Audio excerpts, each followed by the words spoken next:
Rachel from Bunny and Thread, and I'm here at Sewing Machines UK in Gillingham again, and I'm here today to show you the 8002 DG Janome overlocker.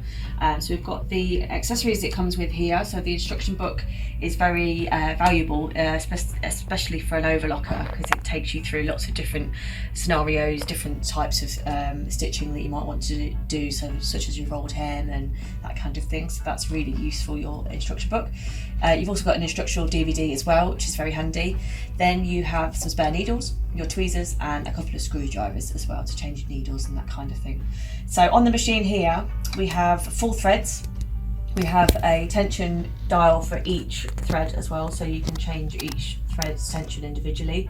And then to thread it up, we just have to open up the front cover and also the lower looper cover, because you have to thread the lower looper through here. Okay, so I'll take you through that in more detail now.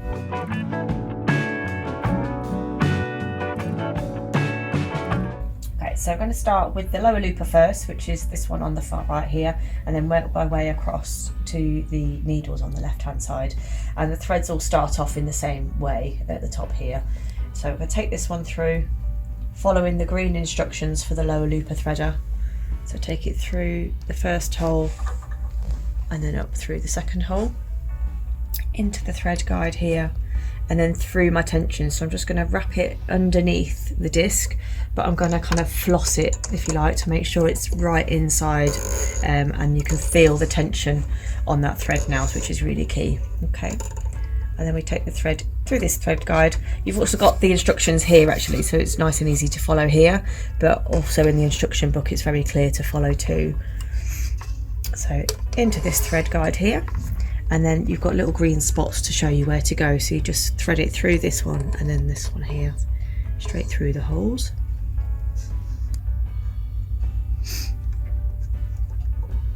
Okay, and then the second one.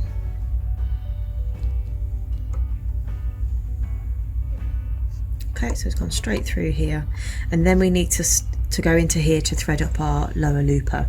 So what I'm going to do now is just turn the wheel on the side so that this goes to the left hand side, and then on this side you'll be able to see where you need to take the thread next.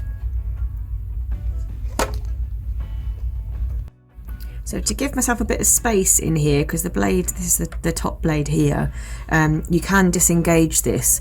So by doing that, you give yourself a bit more space. You just push the lever in here and then twist it until it goes all the way down and then locks into place, so it's completely disengaged. So you've actually got more space in here, which makes it a lot easier to take your thread through to do the lower looper. Okay, so the first step is to get the thread into this thread guide here, so you can see it's marked green as well. Okay, so you just take the thread through and then just pull it up into that guide. There we go, so it's all locked in there.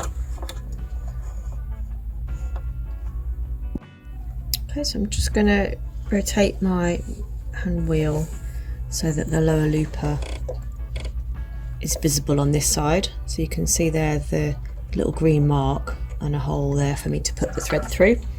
So I'm just going to use my tweezers to help with that as well. So just take it through that hole. And if you do have a needle threader, one of those sort of wire ones, they're very handy for this kind of threading. Okay, so that goes through there, and then just pass it through the other side back to thread it up.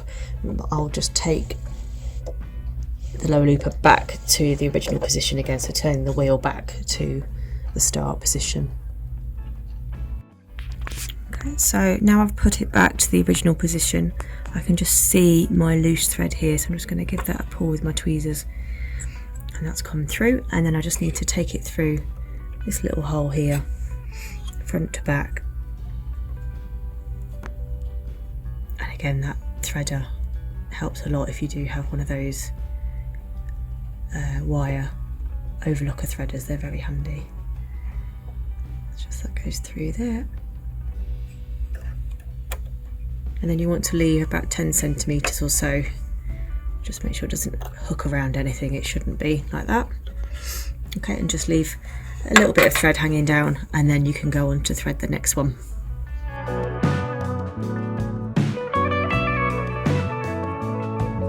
following the pink instructions. So again, the same steps as before. Just take the thread through the guides, like so, and then the little hooks here, and then we just take it straight underneath, do that little flossing action again to make sure it's right in the tension disc, and then through the guide here, and then again you've got the instructions on here to follow, and also the little markers, the coloured markers on there as well to see. So I'll just take it in to this bit here, down to this one, okay, and then we take it straight up into the hole just here, just in front of the needles. Okay, so just go straight through there.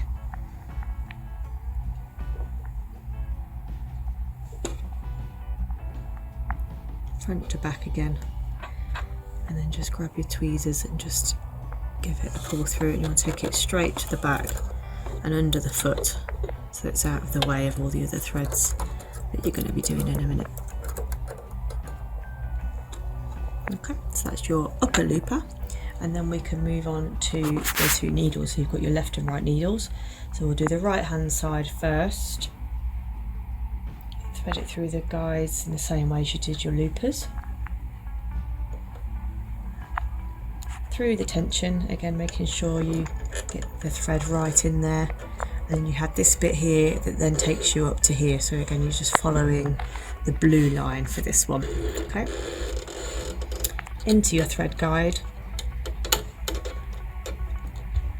like that, and then you have this other thread guide here just before you do your needles, and you can see you've got the screws here for your needles, so you've got independent screws for each needle, so if you only want to take one out you can do that easily without the other one falling out, which is very handy. And then we go into the right side,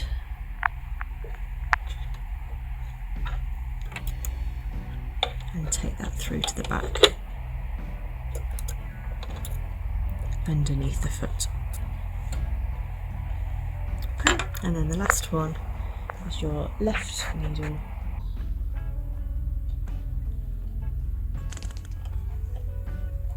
Again, through your tension, give it a tug through your guide here.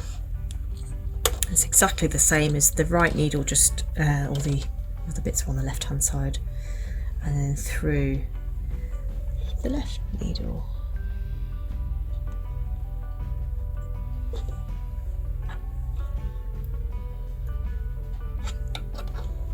There we go, and just pull that through, and again under the foot to join the other threads as well.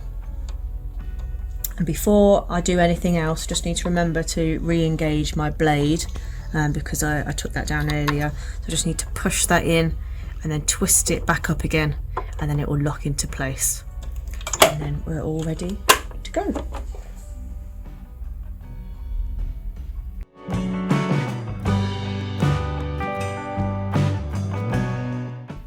Just to explain the dials and a few different settings you can change on the machine. So obviously you've got your tensions here, so the higher the number, the higher the tension for that particular thread. It's handy to take your tensions back to 0 when you're taking the threads out as well, so you haven't got that tension there when you're removing the threads. So on the side here we have your stitch length. Okay, so the higher the number, the longer the stitch. A bit like a zigzag, if you like, with your on your normal sewing machine. And then you have your differential feed here, so if you're using stretch fabric you can adjust how much stretch it does with the fabric, how much stretch the machine gives the fabric as it sews, so you can either make that do it more or do it less depending on what effect you want. One is the standard there, and then your width here. So to change your width is this dial, but to do that you do have to disengage the blade. So you take that down, and then you can turn this here, which just moves the blade here, the static blade, towards the left or the right depending on how wide you want your stitch to be, and then you can put that back in place again when you're done.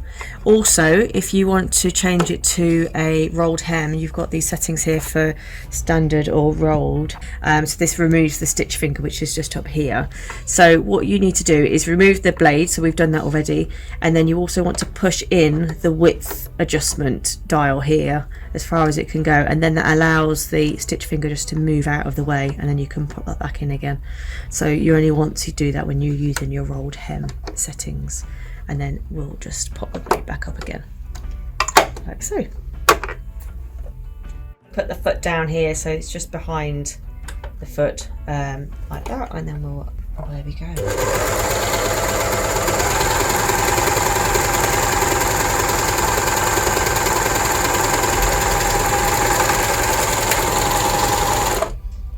So there we go. So you can see that the loopers, they're both a bit loose. So it'd be good to tighten the tension on both of those loopers. So for these ones here, so I'm just going to make the number a little bit higher for both of them. Okay, and then we'll give that a go again. Also, just to mention, you've got different guides here for different widths of seam allowance. So your 5/8 of an inch for your dressmaking is there as well. So you can just use those guides to follow, depending on how big your seam allowance needs to be.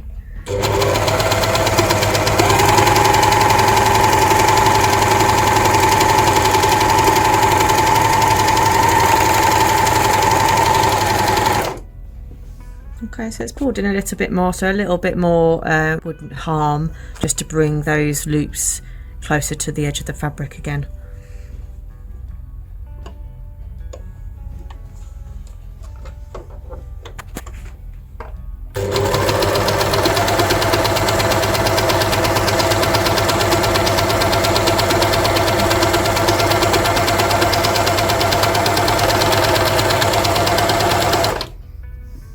So they're now nice and tight against the edge of the fabric, and it's worth doing a test run on the actual fabric you're going to be using rather than just using a bit of scrap. So obviously I'm using calico, but if you are using stretch fabrics, it's worth using a bit of an offcut from your garment that you're making to make sure your tensions are all good for that particular fabric.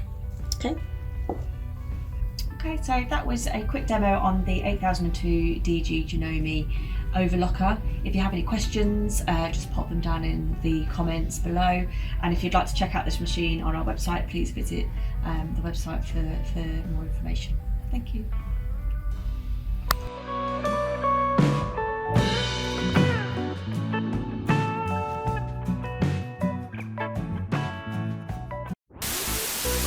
Machines UK, I feel like I forgot. Very useful for specifically. Turn the wheel, Mr. Steph. Janome 8002 DG. If you want to